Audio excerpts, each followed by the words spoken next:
Hello, welcome to this primary candidate forum co-sponsored by the Daily Record newspaper and the League of Women Voters. My name is Charlie Sorensen. I am the Voter Services Chair for the League of Women Voters, Osiadacz County.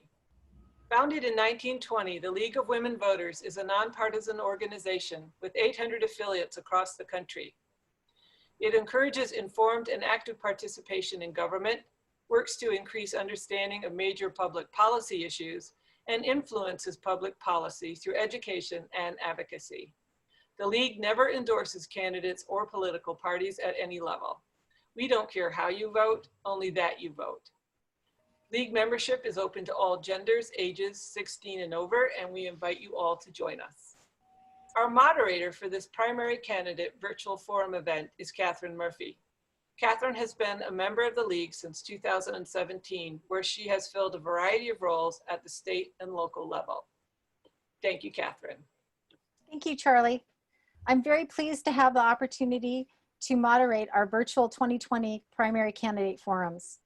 These events offer voters the opportunity to hear directly from candidates in response to questions sourced from within the community. As with everything else right now, we are learning how to modify traditional in-person events to virtual ones. The League of Women Voters records and retains a full unedited copy of all candidate forums.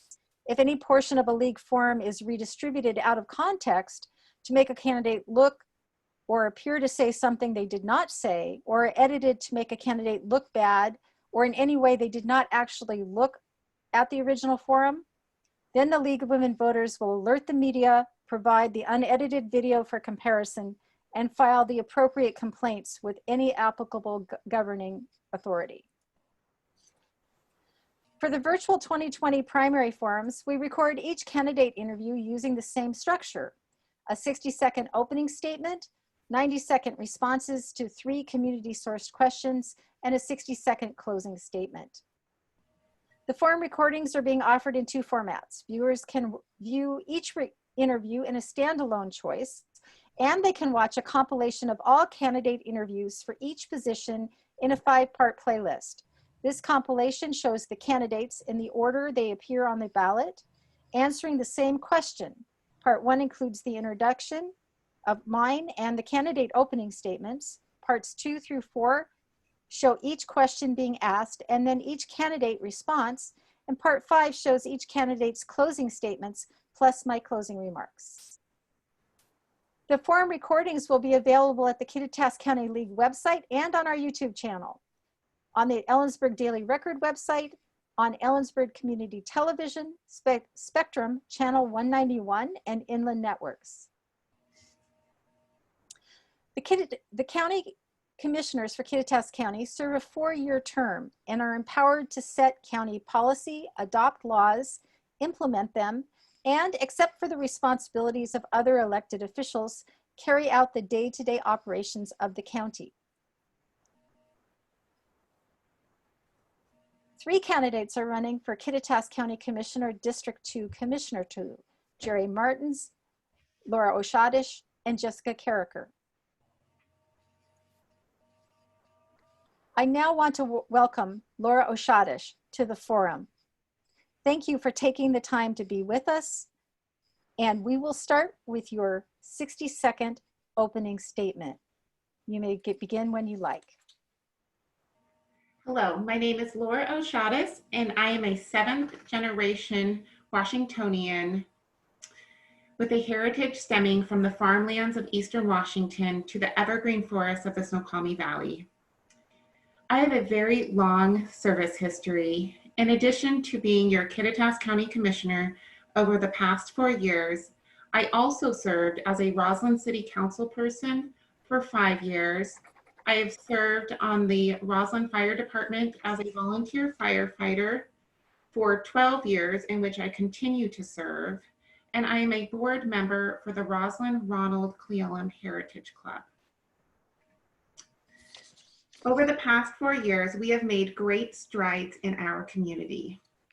That is why I am asking for your vote so that together, over the next 4 years, we can build a better future for our next generation while respecting and preserving our rich past. Thank you. Thank you.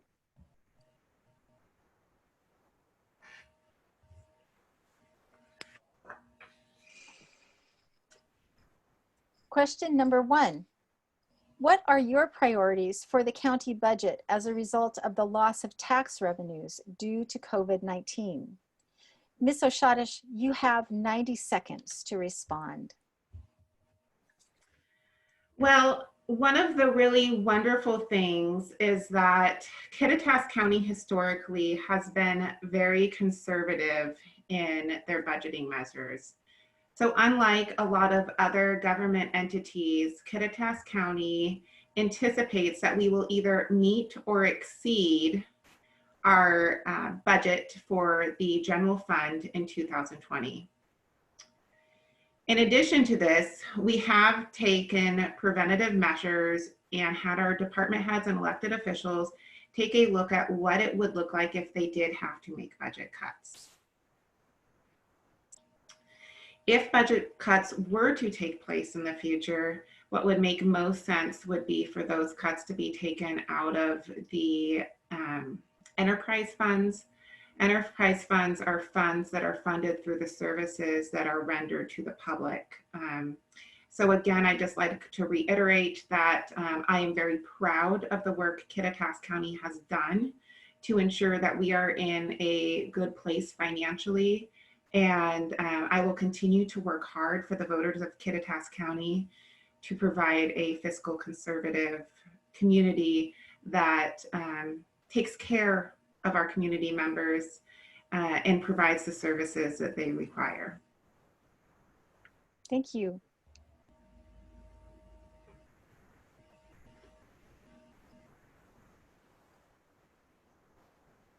Question 2. How would you ensure that county planning meets the needs of all community members, especially people of color, LGBTQIA, disabled, and low-income groups? Ms. Osiadacz, you have 90 seconds to respond. Well, that is a wonderful question. You know, I believe Kittitas County is a wonderful place to live and does everything we can to have the communications needed to try to do what is needed for people within the groups you mentioned to have the services that they require within our county. Those conversations need to continue to happen because being a person that is of a collaborative nature, it is important that everybody within our communities is represented both fairly and equitably. So as Kittitas County Commissioner, I do pride myself on reaching out to people across all different beliefs and any kind of differences. But I think that there probably is still some work to do. We have seen some movements and people voicing that there needs to be, there are people that do need to be treated differently. And those are some concerns that I do want to continue to work on, because as a person that hasn't had to go through that myself, I still have a lot to learn. And it is my goal to be as open-minded as possible to make sure everyone in our community is represented both equitably and fairly. Thank you. Thank you.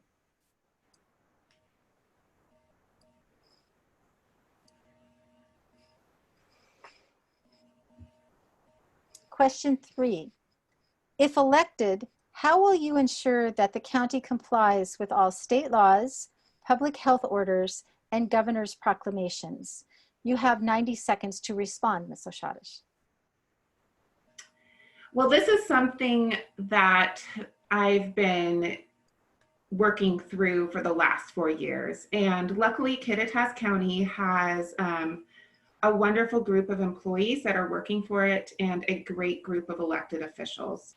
Our prosecutor's office works very diligently to ensure that the elected officials that they represent are informed to make the legal decisions necessary to ensure that the county is not being sued on a regular basis or really at all.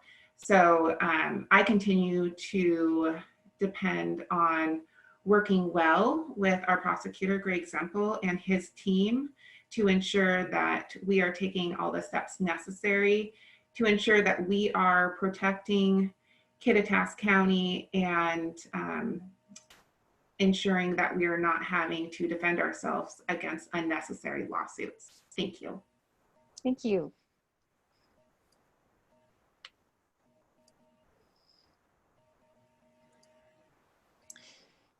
Ms. Osiadacz, you now have 60 seconds to make your closing statement.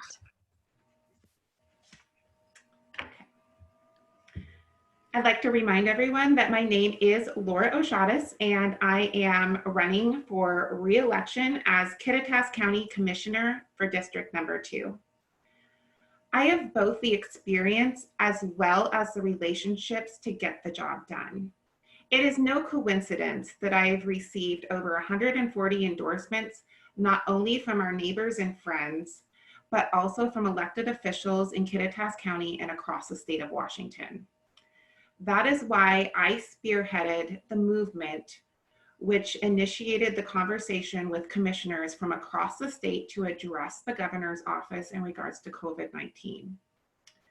The result of this movement was a strongly worded message to the state, which explained the need to bring back local control to our local government. This was signed on by 19 of our 39 counties. If you want a commissioner with a proven track record, has the ability to build bridges, and can get the job done, I'm asking for your vote in this upcoming election as Osiadacz County Commissioner for District Number 2. Thank you. Thank you, Ms. Osiadacz, for joining us and sharing your views with the voters of Osiadacz County. Your vote matters. As we conclude, I want to remind everyone our ballot should arrive by July 17th. And we have until July 27th to register online or by mail. If you don't get your ballot on time, you do need to call the auditor's office. And we can vote in person at the county auditor's office until 8 p.m. on August 4th. So remember to get your ballot in. To get more information about the candidates who are running for the 2020 primary, the Osiadacz League has created a nonpartisan online voters guide. You will find links to candidate websites and other helpful resources. You can get information also at Vote 411 and at the Washington State Secretary of State's office. Thank you to the candidates who made time to participate in this event. And thank you to the Osiadacz League volunteers, the Ellensburg Daily Record, Ellensburg Community Television, Spectrum Television, and Inland Networks. Your vote matters. Join me by casting your ballot in the August 4th primary. Thank you.